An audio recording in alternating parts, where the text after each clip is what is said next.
My Dodge Challenger was making a lot of noise when I turned my air conditioning on.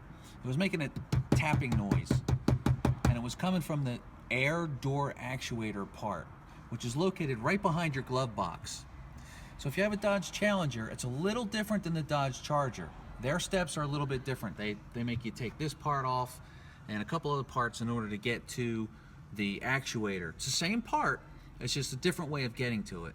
For us, all we have to do is take the glove box off, and under here, take the acoustic deadening part out. It's right here.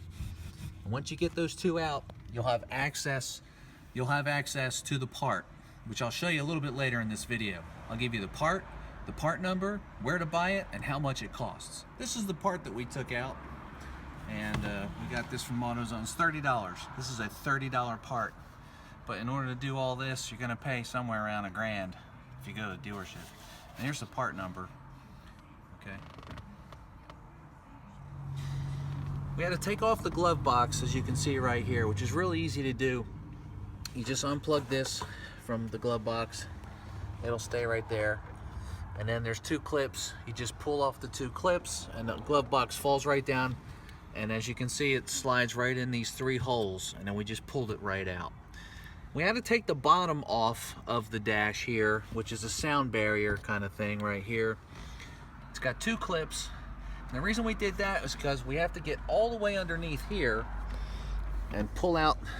We have to pull these two off and get underneath here and unscrew the mechanism, which is over here. It's two screws. There's one on each side. There's one over here and one over here. So I had to get in, actually lay my head on the floor over here, and I was upside down with a flashlight, and I would just use my torque wrench, which is a T15, to unscrew it. And so I got my torque wrench and my T15 laying on my back, and there's two screws, one over here, and one over here. So you can't access them if you have the sound barrier in here.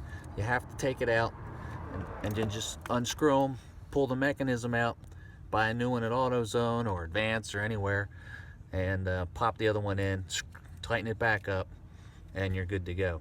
I did take these guys and I popped them off just to give me a little more clearance, and they come right out. You can see they're just clips. They're just clipped right on. So you pop them off. You don't have to disconnect them or anything. Just pop them both off, and that'll give you more room to do the tightening.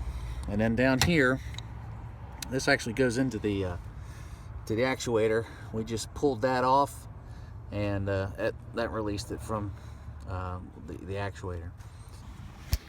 Okay, so we're underneath the car here. I'm trying to focus. There's our flashlight. Very good. And we're trying to undo the second screw. Now you can see it right there. Let me press the button.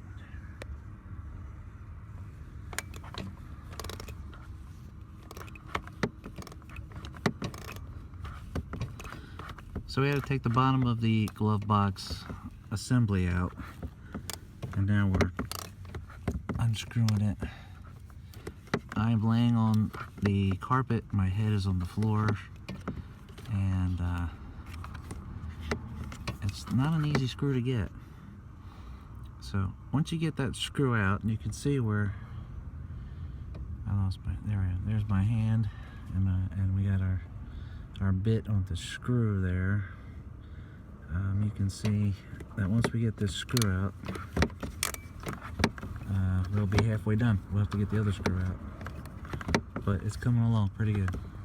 And that was it, pretty much. Now we're just going to reassemble the bottom of the glove box so your passengers don't hit their knees on top of the air compressor there. And it just pretty much goes in here like this. And there's two clips.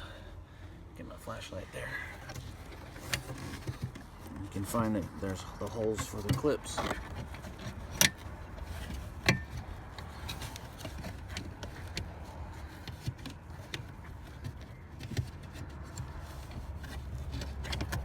Once we get that in, just like that, we'll get the glove box and we'll put that on. Okay, so we're able to get it into 3 clips. You just gotta angle it from the side and make sure you got them in the 3 clips. You know that you're in the right direction when it keeps going up and down like this. And they're all clipped in. Let me grab this wire over here real quick. And this wire will go in the hole right here. These, in order to get the box out, these clips right here come in. Okay, so when we take it out, you press them in and you pull it down, and when you put it back in, of course, they'll just slide back in almost automatically. But I want to make sure I got my wire here. See that? They just snap right in.